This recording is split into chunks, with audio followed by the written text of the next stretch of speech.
Kung may asawa ka na, huwag kang makikipagkaibigan sa pwede kang ma-in-love. Saan ba naman nagsisimula ang lahat ng pangangaliwa?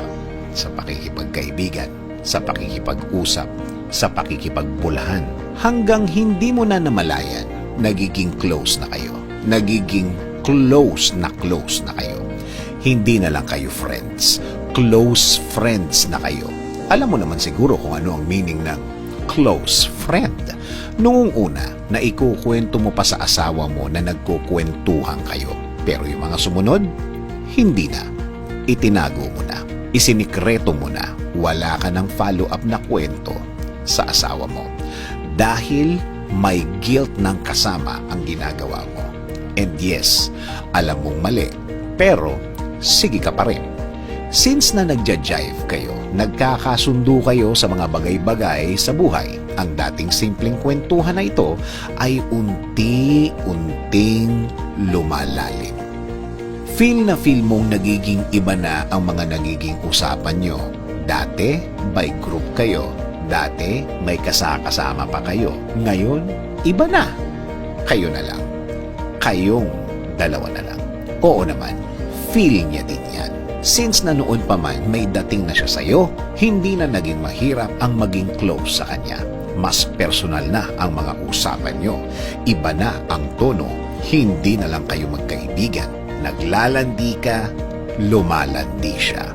Naglalandian na kayo. Huwag mong sabihin na nadadala ka lang ng sitwasyon.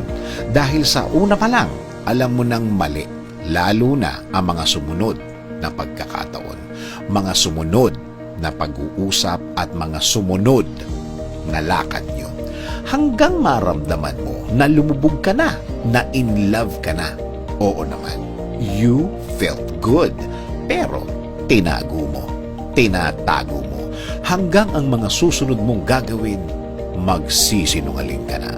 Ngayon, yung itinatago mo, magsasuffer na ang lahat.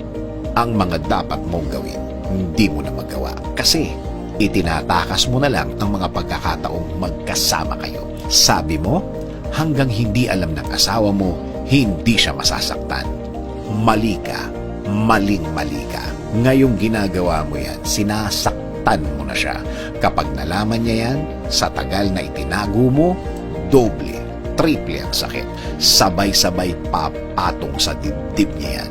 At kapag nabuko, babayaran mo ang lahat ng masasaktan mo mula sa pamilya niya. Kahit sa pamilya mo, masasaktan mo.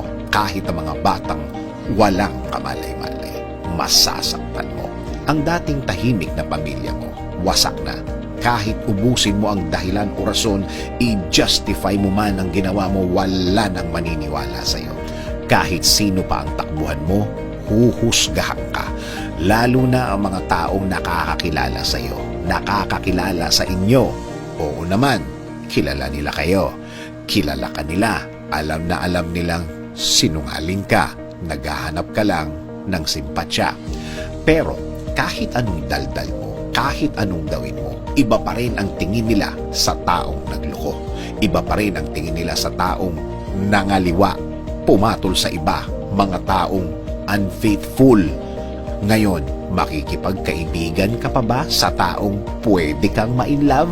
Na-imagine mo na ba ang gulong idudulot sa'yo at sa tahimik mong pamilya? Ikaw na ang lumayo, ikaw na ang umiwas, ikaw na ang pumigil sa sarili mo.